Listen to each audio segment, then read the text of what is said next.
दहेज दिल छू लेने वाली कहानी। गगन जी दौड़ भागकर विवाह की सारी तैयारियों और प्रबंध में पूरी निष्ठा से जुटे हुए थे। उनके चेहरे पर खुशी साफ झलक रही थी। और क्यों ना हो, आखिर उनकी इकलौती बेटी पूर्णिमा का विवाह था। रिश्तेदारों की घिरी सजी धजी पूर्णिमा आज किसी देवी सी लग रही थी। उसने अपनी माँ शशि जैसी बड़ी बड़ी और भावनाओं से भरी आंखें पाई थी।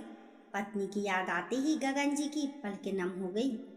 पूर्णिमा मात्र 4 वर्ष की थी जब लंबी और घातक बीमारी के कारण शशि ने सैया ले ली थी। उनका चलना फिरना सब थम सा गया था, फिर भी गगन जी ने सेवा में कोई कसर नहीं छोड़ी। बिना किसी शिकायत या हिचकिचाहट के वे पत्नी के सारे कार्य स्वयं करते रहे। उनका प्रेम निस्वार्थ और अड़िग था, पर नियति के आगे किसका चलता है। एक दिन जब गगन जी बड़े लाड़ से पत्नी को सूप पिला रहे थे, तभी शशि ने अचानक उनका हाथ थाम लिया और भर्राई आवाज में कहा, अब मुझे विश्वास नहीं कि मैं आपका साथ और दे पाऊंगी। मेरी ओर से आप अपना ख्याल खुद रखिएगा और बस एक वादा कीजिए कि हमारी बेटी पूर्णिमा का सदैव ध्यान रखेंगे और उसे माँ की कमी महसूस नहीं होने देंगे। गगन जी ने नम आंखों और कोमल डांट के साथ जवाब दिया, कैसी बातें कर रही हो पगली, क्या कोई ऐसी हिम्मत हार देता है। तुम्हें कुछ नहीं होगा, मैं हूं ना तुम्हारे साथ।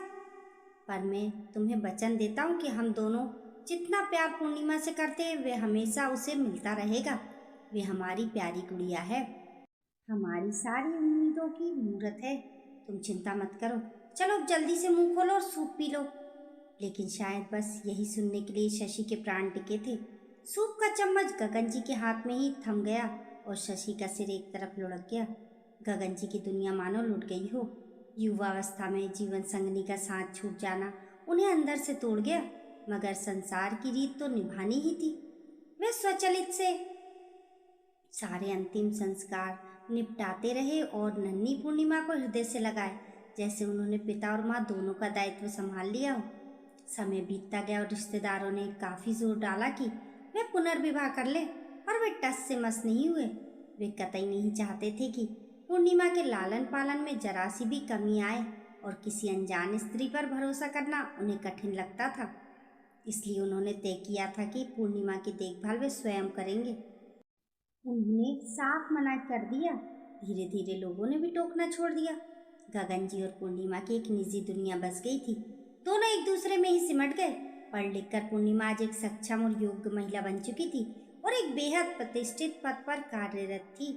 उसका सौंदर्य और चरित्र इतना प्रभावशाली था कि वे किसी का भी मन मोह ले। ऐसे में सहकर्मी दीपक के मन में पूर्णिमा के प्रति गहरी आसक्ति जाग उठी और उसने विवाह का प्रस्ताव रख दिया।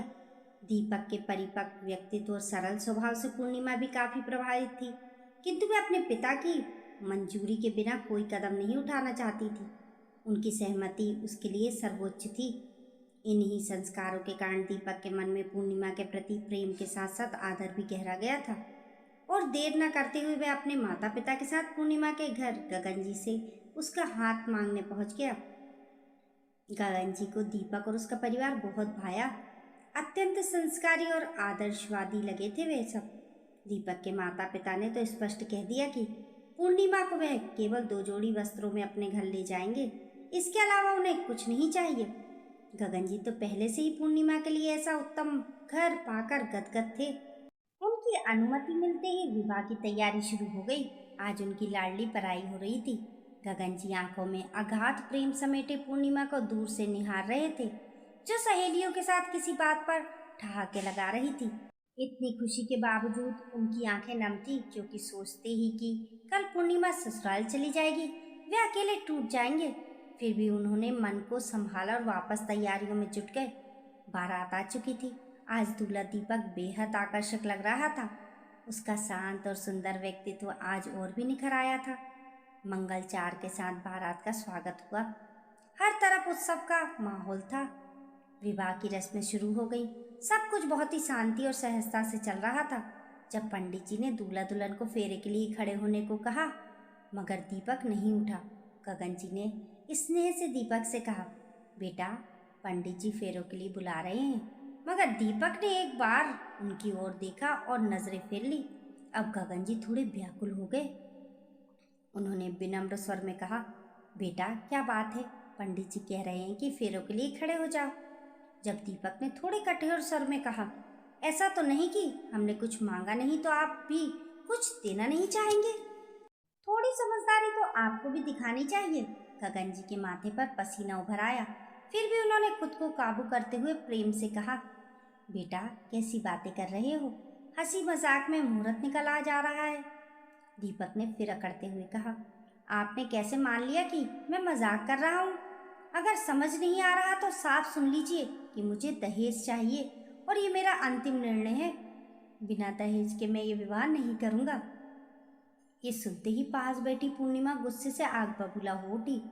ये क्या बदतमीजी है दीपक, मुझे बिल्कुल अंदाजा नहीं था कि तुम इतने गिर सकते हो। तभी गगन जी ने स्थिति संभालते हुए कहा, अरे बेटा बताओ तो सही, तुम्हें दहेज में क्या चाहिए? जो मांगोगे वही मिलेगा। मेरी केवल एक बेटी है, मेरी आंखों का तारा है पूर्णिमा, उसके लिए कुछ भी करने को तैयार है उसका ये विवश पिता। दीपक ने अब सीधे गगन जी की आंखों में देखते हुए कहा, तो जो मैं मांगूंगा आप देने को तैयार हैं? गगन जी ने व्याकुल दृष्टि से उसकी ओर देखते हुए कहा, हाँ बेटा मैं पूरी तरह तैयार हूँ। इस पर दीपक मुस्कुराया और फिर बोला, आप फिर से सोच विचार कर कर जवाब दीजिए। क्या आप वादा करते हैं कि जो मैं मांगूंगा वह मुझे देंगे? दीपक के माता पिता के चेहरे पर भी हल्की सी मुस्कान थी। सबका ऐसा व्यवहार देखकर पूर्णिमा गुस्से में आगे बढ़ी। तभी गगन जी ने इशारे से रोक दिया और दीपक से कहा, हाँ बेटा मैं वादा करता हूँ कि जो तुम मांगोगे वह तुम्हें मिलेगा।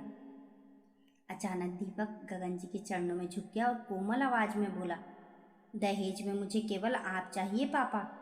मैं केवल पूर्णिमा को लेकर नहीं जाऊंगा, आप भी हमारे साथ चलेंगे। यहाँ अकेले कतई नहीं रहेंगे।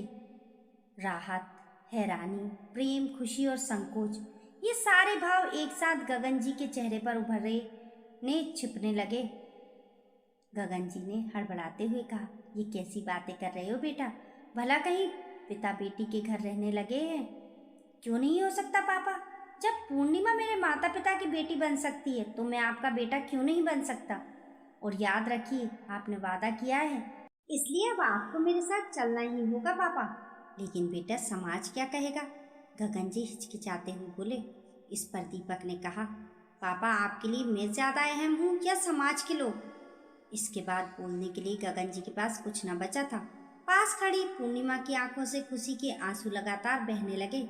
उसे अपने पिता पर और अपने वर दीपक पर दोनों पर गर्व हो रहा था। कितनी धन्य थी वह कि उसके जीवन में इतना प्रेम था। वह भी तुरंत गगन जी की ओर मुड़ी और उनके गले लग गई। नम आवाज में विनती करते हुए बोली, पापा मान जाइए ना। अब दीपक ने हंसी मजाक के अंदाज में कहा, मुझे पता है कि पूर्णिमा की दुनिया आप हैं और आपकी दुनिया पूर्णिमा, तो आप दोनों को जुदा करने का पाप भला मैं क्यों लेना चाहूँगा? ये सुनते ही सबके चेहरों पर मुस्कुराहट दौड़ गई। पूर्णिमा ने प्यार से दीपक की बाह पर एक हल्की चपत लगाई।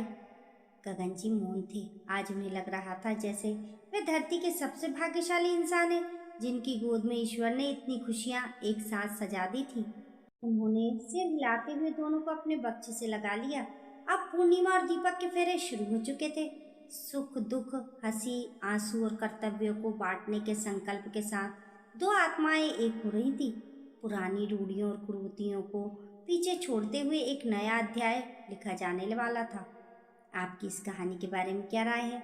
हमें कमेंट करके ज़रूर बताएं। कहानी पसंद आने पर लाइक और शेयर करें।